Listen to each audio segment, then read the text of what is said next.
Welcome, everyone, to the Aging and Spirituality podcast, where we're going to explore the potential of the human spirit to improve the quality of our lives. We want to talk about your potential that you haven't tapped into yet. So I'm your host, Cathy Lee Taylor, and your co-host is Chris Jensen. And we both welcome you and are so happy that you're here with us today. We're going to dive into a topic that hopefully ignites your curiosity. I called it Harnessing the Power of Thought for Healing. Have you ever wondered about your thoughts, and are they your allies or are they your adversaries? Oh, yeah. Yes. And it really comes down to your level of consciousness about your mind and how aware you are of what's going on in that thing between your ears. Mhm.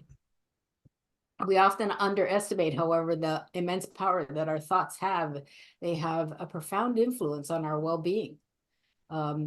It's really realizing that mental dialogue can shape your mood. It can affect your physical health. It can affect your happiness, and it's really empowering. Once you realize that, you know that taking control of what's going on in your mental chatter is something that you have to do. It's not optional.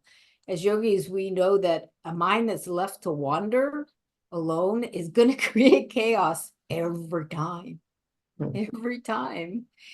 It's the ego up to its little crazy work. Um, it's not hard to prove this. Just stop right now and take a look at your thoughts and see what's going on in there. I'll give you like 10 seconds.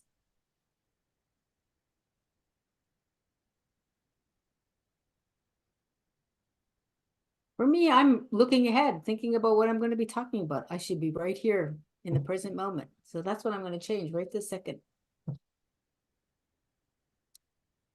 So I'm going to take it. I'm going to give you an example of something that my mind was doing the other day in meditation, and I noted it, and I thought I'm going to talk about this in the next cast. When I go in to meditate, of course, the ego gets what's the word, even tyrannical or just crazy about going in to meditate, because it loses control when you get past the mind and emotions and are able to connect with spirit. Ego doesn't have any power or influence in that process. So the mind was chattering and doing crazy scenarios. So I stopped for a moment to think about what were the words that were going on in my head. And what was happening was I was imagining scenarios of things that could happen in the future, whatever's going on in my life. Okay, that person's going to say this thing, or they're going to do this thing, and when they do that, I'm going to do this, and I'm going to say this. And my ego will literally get down to writing the script of what I'm going to say when I meet that person, and they're going to say what I think they're going to say, none of which has even happened. So I mean, that's how crazy the thoughts can be, right? Like I'm Right, running the script in right. my head, Exactly. trying to take care of myself and trying to protect myself from something that hasn't even happened yet. So the point is, if you become aware of that, whether you're going into meditation, or maybe you're going into a mindfulness thing, or you're going into a place where you just want to walk and be calm, you have to learn to let go of those crazy thoughts. And the first step, of course, is being aware of what is going on in there. That is true. That awareness, big step in any process. It is. So, most people are experiencing some form of drama or stress that's going on in their lives. And, especially now, today's, with all the bad news that's going on, that's what's going on in your consciousness all the time. So, even more than any other time, it's critical to really take control of what's going on there and don't let it run into a chaotic gallop, you know? It's a big transition the world is going through, or, maybe it is and maybe it isn't. Who knows what's actually going to be the end result of everything. But, think about this. We're all in this together. As humans, we have to grapple with the chaos of our thoughts. This is the place to start to find peace. We're going to find solace. We're going to find peace in the middle of any storm, whether it's a storm going on in your old world or a storm going on in the whole world. When you find the right spiritual practices, anything can be dealt with, anything can be handled, and overcome. So, there's a lot of, I got these quotes that I want to just read, because they're like little stories, and they're about how multiple spiritual paths show you the power of mind power, power of how your mind can control your life. And it's something that every human naturally possesses. So for example, from the Bhagavad Gita, it's a book from Hinduism. In chapter 6, verse 34, it says, when the mind wanders to external objects, control it and return it to the self, in the true self, the inner self. In yoga, the mind is the friend of the self, and the uncontrolled mind is the self's enemy. That's the best quote that I can give you for what I've been trying to say so far. You want your mind to be your friend. According to Baha'i writings, another faith, thought is one of the human's 5 inner spiritual powers, according to their teachings. It's a divine gift for our healing, growth, and joy. This is not just a random notion, but something deeply embedded in many, many world religions. And the Baha'i writing emphasizes the reality of man is his thought, not his material body. The thought force and the animal force are partners. Although man is part of the animal creation, he possesses a power of thought superior to all created beings. Humans are the only creatures that have thoughts. And most of us don't know how to deal with them. Most of us don't know how to get the best out of them in our lives. In Buddhism, in the Dhammapada, tells us all that we are is the result of what we have thought. It is founded on our thoughts, made up of our thoughts. Pain follows him if a man speaks or acts with an evil thought, as the wheel follows the foot of an ox that draws the carriage. If a man speaks or acts with a pure thought, happiness follows him, like a shadow that never leaves him. And in Christianity, the Bible states, Proverbs 25:28, whoever lacks self-control is like a city broken into the left without walls. This verse compares an undisciplined mind to a city under siege, vulnerable to chaos. Don't you feel like your life is like that sometimes? Yeah, Like yeah. like a city under siege. So I love those because they really just highlight the common thread of our thoughts are incredibly powerful and they really do impact our lives. So let's just think a little bit about what thoughts and healing mean together, is how I started out talking about that in my title. Power of thought and how it can bring about healing. This idea is illustrated in the story of a man by the name of Morris Goodman, also known as the Miracle Man. On March 10th of 1981, Morris crashed an airplane, leaving him hospitalized and completely paralyzed. Doctors said he'd be a vegetable for life, only able to blink his eyes, but Morris had other plans. In the self-help book and documentary called The Secret, Morris recounts, my spinal cord was crushed. I broke the first and second cervical vertebrae. My swallowing reflex was destroyed. I couldn't eat or drink. My diaphragm was destroyed. I couldn't breathe. All I could do was blink my eyes. Yet, despite the grim prognosis, Morris didn't let his doctor's words define his reality. He envisioned himself walking out of the hospital.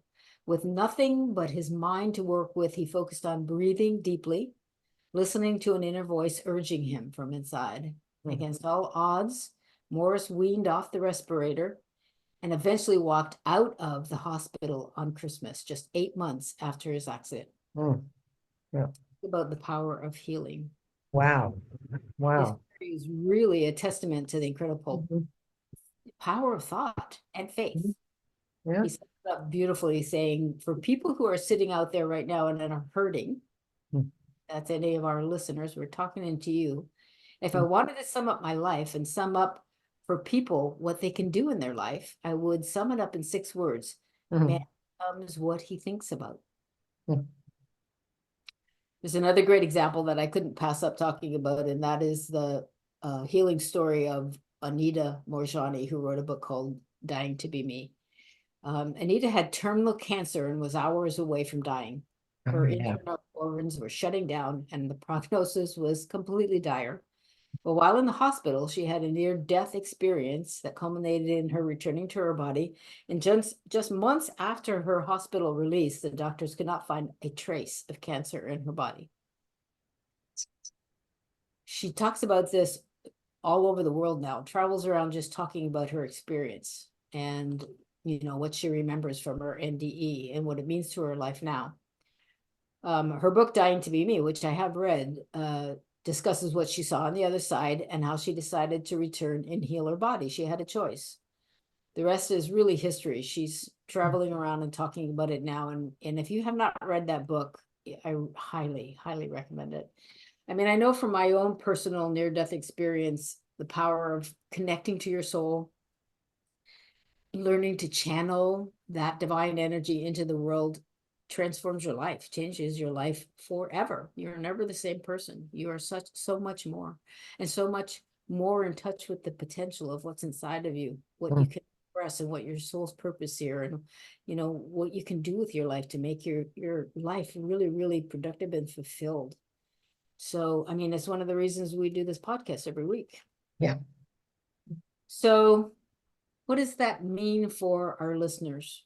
It means we have a tremendous power within us that we often overlook and we take it for granted. So don't do that. Our thoughts are going to shape our reality, whether we're watching or not, or whether we're taking control or not. They will influence our health. They will drive our levels of success. So we've got to learn to harness this power for good, heal ourselves, and make the world a better place for ourselves and for everyone else. So have I taken a ton of time here? So can we do an exercise, or what do you think? Should we just, I'm not sure. Go ahead. Do the exercise. So you're going to do the exercise, as you know. I'm always bugging on you. So I put down, we could teach him either the Shamut Pranayam or mind drift. Which one do you think would be more powerful at this point? Um, You get to do it, but I'm not sure what you mean by the shamuth breath. I saw it on your, it was on your, oh, okay. So we'll do the mind drift then. Because Okay. it was on one of the YouTube videos. So maybe it's been a while since you've done it. Okay. Or it might have a different name. I don't know. I could be saying it wrong, 100%. Yeah. Yeah. I couldn't quite hear it. So, Yeah. okay. So let's do the mind drift exercise. Okay. Paying attention to your awareness. Yeah. This is a very important, simple exercise. So mind drift is we're going to just watch where our mind goes. And there are a couple of steps. I like to share two steps, mind drift and directed mind drift, because I think they're helpful. Okay. So the first step, mind drift, is we'll just, let's just say we're going to just close our eyes and watch our mind drift. I'm going to start out by saying, let's think of an apple, a red apple. Okay. And then you try to keep your mind on that apple and just see where it goes. So I'll time this for a minute or so. Just let our mind drift, you know. Okay. So closing your eyes and start out picturing my nice red apple and just whatever happens from here. Just let your mind drift.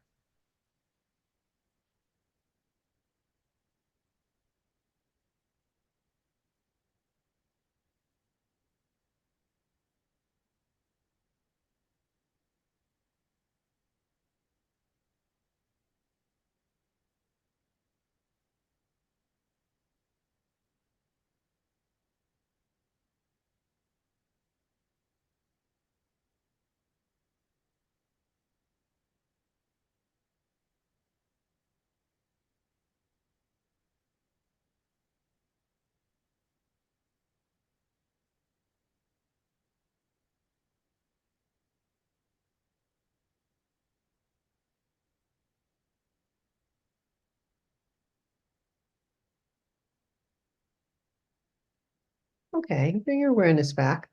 So where are you? Are you anywhere near that red apple?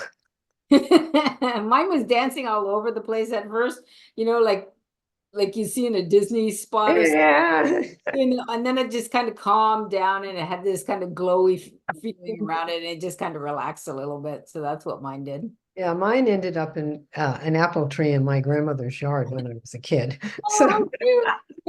Oh my that God. was 3,000 miles away from here. So that's what happens in the mind. It just can't focus for more than a few seconds. But one of the things a big step you can take to help. And that's the first step in awareness, just realizing, just being aware of that drift, it will drift less. So when we meditate, what we do is we try to keep our attention on an object, and when the mind drifts, we try to bring it back. But that's not easy to do at first. So there's something called directed mind drift, which is we try to focus on that red apple, and then our mind, we let our mind drift around apple-y thoughts. And wherever you find your mind going off, let's say I'm drifting around the apple-y thoughts. So I'm thinking about apples, and I'm thinking about going to the store and buying some apples, and then I'm thinking about, should I go to Whole Foods or Sprouts? And then I'm thinking, well, do I have time to do that before my pranayama class tonight? And here I am. Then I'm thinking, what pranayama was she trying to say? And then there I am. There you are. Yep. So when I find where I fell off, what pranayama was she trying to say? You go back to where you fell off and try to start again, having just happily thoughts. And what happens by doing that, after a while, you just get more of a flow going. Your mind is a little bit more calm and in control. Focused, more focused. Yeah, more focus. So let's try the second part for a minute. So here's our big red apple again. And so just try to have your mind on apple-y thoughts. Whenever, it doesn't have to be the apple itself, anything related to apples. And wherever you go off, go back to where you fell off and start trying to have apple-y thoughts again. I'll time this for a minute.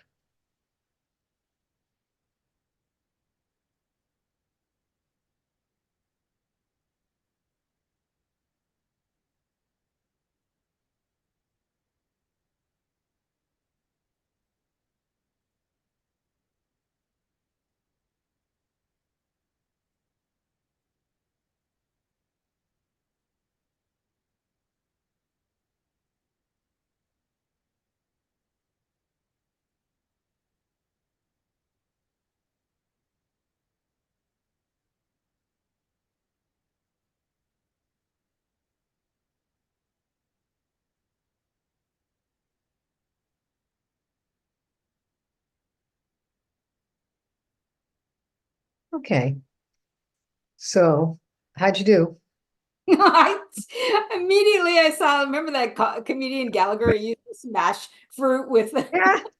I've got Gallagher smashing the apple. Brain is so crazy. Anyway, yeah, I finally I got back to calming it right down again. Yeah, well, when I did it, so I went and I started thinking about red apples, green apples, apple juice. And then I thought apple juice has a lot of carbs. And then I'm thinking, I'm eating too many carbs lately. And then, oh, wait, I'm not thinking apple-y thoughts. So I went back to the apple juice, because that was an apple-y thought, and tried to stimulate apple-y thoughts again. And I did, that you will start stimulating them again. And little by little, you keep coming. So that's really worthwhile. That's worthwhile. Thank you. So listeners, in case you're not grasping onto what that's going to help you do, it's going to really refine your ability to focus on what you want when you want to, right? To create the thoughts that you want, rather than having that mind drift control everything, the random mind drift. Exactly. You have control over the mind goes instead of the other way around. That's the point. That's it. Practice it. Yeah. Okay. So, wow, if we could do that, just imagine if we use those thoughts to spread positivity.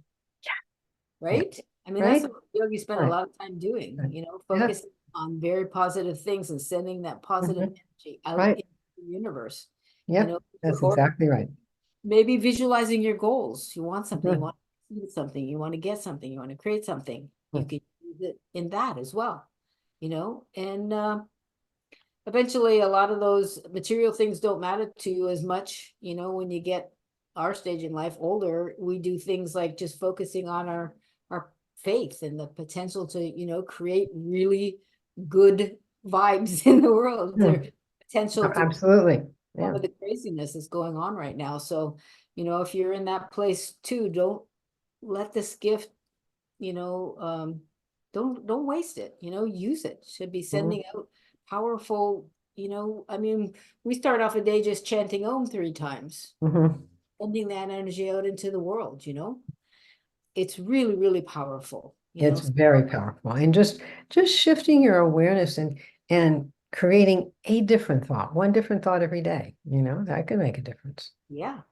keeps your mind open, Yep. curious to what you can create and manifest in the world. It's a whole different way of life. So Yep. I hope you can really hear that, like I'm glad you were here today. I hope you found the stories inspiring and the teachings helpful. Just remember how powerful your thoughts are. So don't let them go to waste. Thank Yep. you for listening. If you enjoyed our podcast today, go over to the YouTube channel and subscribe, because that helps it get out to more people, Yes. So that's really, really important. We want you to share it with your friends. So, okay, until the next time, keep your thoughts Right. positive, and stay mindful and be well. And see you. Heal. Yep. Bye. Bye.